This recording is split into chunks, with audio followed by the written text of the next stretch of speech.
Hey, Newcastle fan, brace yourself for this one. There's a player leaving the club even before the season ends, and the deal is already done, with all the fees, clauses, and fine print revealed. But hold on, that's just the last bit of news, because before we get there, you need to catch up on two major updates, one about what happened with Alan Shearer over the weekend, and another involving a huge controversy with Jamie Carragher that's really heating up. So get comfortable, because the top 3 Newcastle stories of the day are coming your way, and the last one, the one in the thumbnail and title, will leave your jaw on the floor. Let's get into it. Story 1, Shearer'S Outburst. Let's kick things off with someone who needs no introduction. Alan Shearer, Newcastle's all-time top scorer and a living legend of English football. He was watching the match against Brighton over the weekend and, well, he didn't hold back. In fact, he dropped such a blunt and strong line that it had to be censored. The truth is, Newcastle almost never get a good result when playing away at the MX Stadium, Brighton's home ground. Just to give you an idea, the last time we won there was back in February 2017, when Rafa Benitez was still our manager. Since then, it's been all Brighton. They love making things difficult for us, and this time was no different. It was a tough match, and Brighton even took the lead. But in the second half, Newcastle came alive, pushed forward and managed to snatch a hard-fought 1-1 draw, thanks to a well-taken penalty by Alexander Isak in the final minutes. It wasn't a win, but it was a vital point, and with our record there, it almost felt like a miracle. That's exactly what Shearer pointed out on his podcast Arrest is Football, which he hosts alongside other former players. He said he was watching the game in a pub with some friends and admitted, "I would have taken that draw straight away, no questions asked, because our record there's F***. Yeah, you get the gist." But Shearer didn't stop there. He also looked ahead to Newcastle's remaining fixtures and said he's confident the team can still clinch a Champions League spot. He reckons wins against Chelsea and Everton are possible, especially with both matches being at St. James Park, with a full backing of the home crowd. And if we manage a draw away at Arsenal, that could be enough to secure 6 points, which, according to him, might just do the trick to send us back to Europe's elite. To wrap it up, manager Eddie Howe also spoke after the match and echoed that optimism. He said the draw was fair.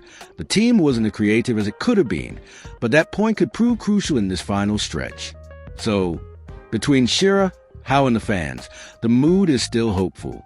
And with a run of games we've got left, dreaming is allowed. Story 2, Carragher and the Gordon controversy. Now on to some drama.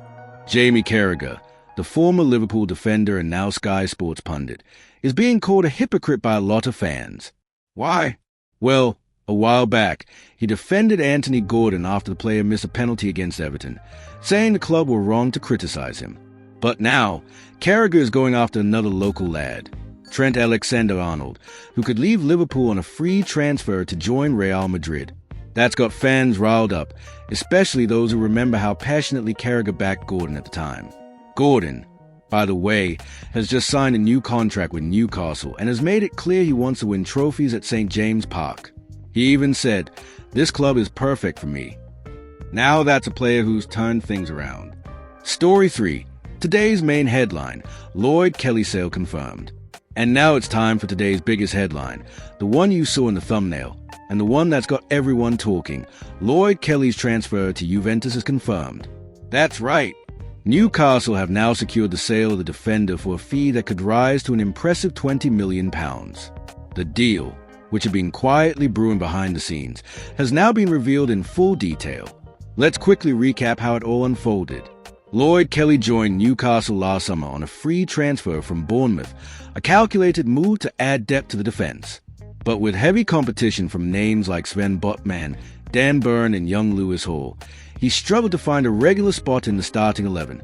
So, in January, the club decided to loan him out to Juventus, but with a catch, a mysterious obligation to buy clause, depending on his performances.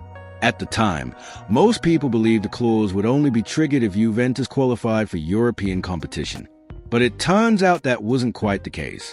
New reports reveal that the real condition was based on the number of appearances, and Kelly hit that target. Meaning, no matter how Juve finish in the league, the deal is now mandatory. And it's not just behind-the-scenes whispers. Juventus have officially confirmed the details in their financial reports. According to the figures published, the agreement includes an initial loan fee of around £2.5 million, a mandatory purchase clause of approximately £12 million to be paid over 3 seasons, and performance-related add-ons, which could take the total value of the transfer up to £20 million. So, we're talking about a significant deal, and Juventus are already treating it as a permanent signing, even if a formal announcement might take a little longer. And what did Newcastle boss Eddie Howe have to say? Well, he was honest. He admitted he didn't want to lose a player, as he believes Kelly has great potential. But he also acknowledged that, given the club's financial reality and the fierce competition in defense, it was a decision that made sense. According to Howe, keeping the books balanced and complying with the Premier League's financial sustainability rules, the well-known PSR, is crucial, and selling Kelly was one of those tough but necessary choices. Howe also made a point of praising Kelly's professionalism and attitude during his time at the club, even though he didn't get many minutes on the pitch. Now, the 26-year-old centre-back heads to Italy to take on a new challenge, this time as a full-fledged Juventus player. Bottom line, Lloyd Kelly is now officially a Juve man. Newcastle make a tidy profit from the deal, and the squad clears space of potential new arrivals. Just one of what could be many behind-the-scenes moves ahead of the summer transfer window. So, what do you think of Lloyd Kelly's transfer?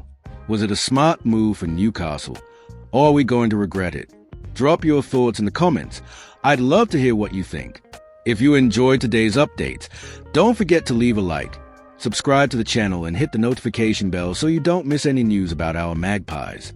We'll be back tomorrow, because here, you get everything you need to know about Newcastle United, with no fluff. See you in the next video.